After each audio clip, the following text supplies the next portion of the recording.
Hi there, I'm Maizie Clarke. I'm an illustrator and I'm here in the Collider studio. And I'm going to share with you setting up a super simple one-point perspective drawing.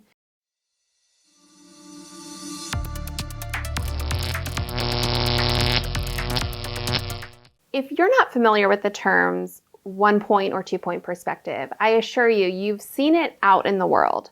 Think about looking down a railroad track. And you can see that the sides of the railroad track, as you look further into the distance, it looks as if the sides of the railroad track are converging at one point.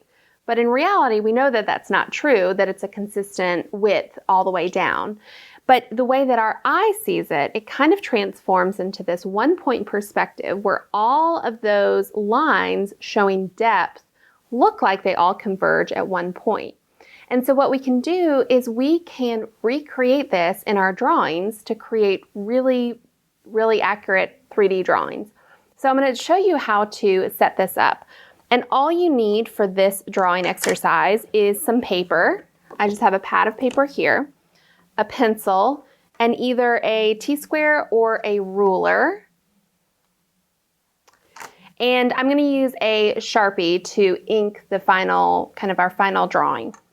So the first thing that we want to do is we want to draw a horizontal line across our piece of paper. The horizontal line on our piece of paper represents our horizon line.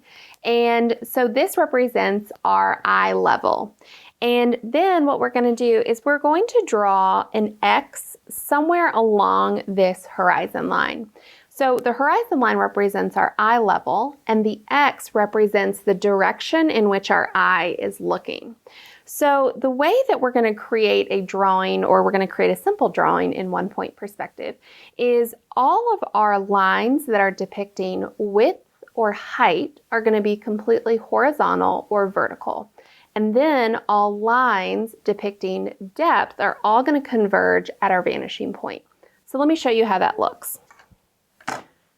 I'm going to draw a square on our piece of paper. And I'm using my T-square so you can see that all of these lines are completely horizontal and vertical. And so when I want to show depth of this cube, I'm going to show these lines and they're all going to converge at my vanishing point. So I'm going to take my ruler and I'm going to line up my corner of my square to my vanishing point. And I'm going to draw a line there. And then I'm going to do the same thing on the top of the cube to create the depth of my cube. And then since this cube doesn't go on forever, we need to add the back edge. And again, since that back edge is representing the height of this cube, that is going to be completely vertical. So I'm going to use my T-square again. And I'm going to end the cube there. So this is kind of handy where the Sharpie comes in, where you can kind of ink where you want the final cube to show where the final cube is. So what I would encourage you to do is to draw squares all around your piece of paper and use the vanishing point to create all of your lines of depth. Remember, they're all going to converge at the vanishing point. And so this is one-point perspective. And in my Zoom class, I'm going to go over one-point perspective as well as two-point perspective, which means there are two vanishing points. So I'm going to draw a couple of different squares on my piece of paper, both above and below my horizon line. And I'm going to show you how all of those lines that represent depth all converge at the vanishing point.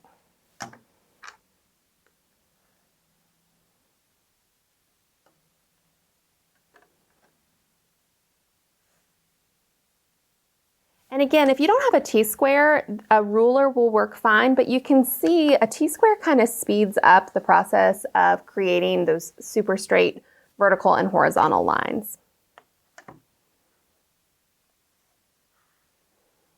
And I'm going to make squares of different sizes.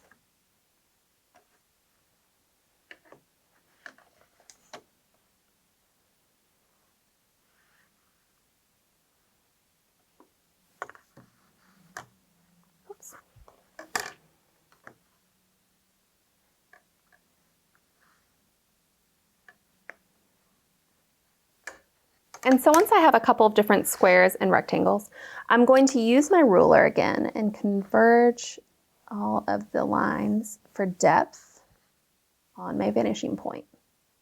And again, you can vary the location of the vanishing point on your horizon line. And also in my Zoom workshop, we're also gonna play around with the placement of the horizon line and the vanishing point and see how that changes your composition.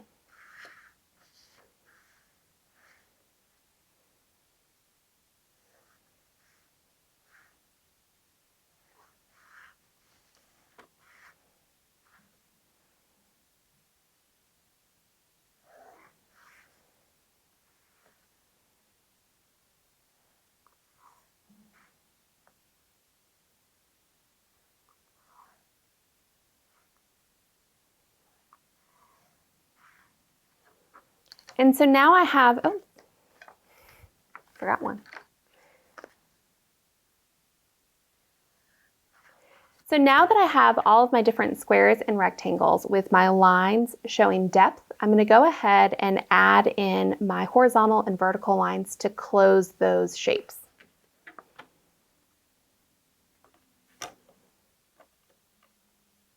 And it's kind of nice to start with one line, and then as you draw that vertical or horizontal line, you'll be able to see where that kind of back corner is, and so it'll show you where that other edge will go.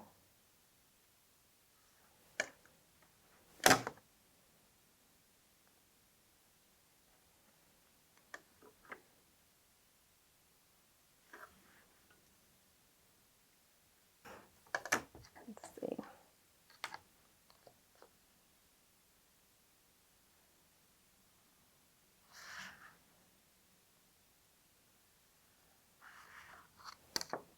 And so I'm just going to use my Sharpie to really highlight where the cubes are in our on our composition. And again, feel free to use the ruler with the Sharpie. I kind of like a little bit of the hand-drawn look as I trace over my pencil. So it's really however you want to do.